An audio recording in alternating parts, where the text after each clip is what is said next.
কষ্ট পেন না, হতাশ হওয়ারও দরকার নেই। সৃষ্টিকর্তা একদিন আপনাকে এত পরিমাণ দেবে যে আপনি খুশি হয়ে যাবেন। দেখেন, এখানে একটি মেটে আলুর গাছ হয়েছে। এই বাড়ির যে গৃহিণী আছে সে এমনিতেই আলু রান্নার পরে যে বাড়তি অংশটুকু থাকে বা যেটুকু উচ্ছিষ্ট অংশ বলে সেটুকু এখানে ফেলে রেখেছিল।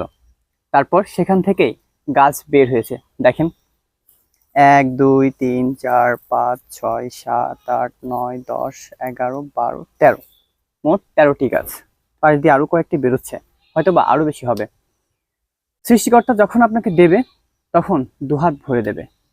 এটা ভাবার দরকার নেই যে আপনি হেরে গেছেন, এটা ভাবার দরকার নেই যে আপনাকে সৃষ্টিকর্তা আর দেবেই না। এভাবেও দিতে পারে। সত্যি খুব অবাক হলাম এই আলুটি দেখে, যে মাটির উপরে এমনিতেই অবহেলায় ফেলে রেখেছে, প্রকৃতির আদলে আবার নতুন গাছ সৃষ্টি হয়েছে, আবার এই বাড়িতে নতুন আলু নিয়ে আসবে এই গাছগুলো। সত্যি খুবই অবাক হলাম।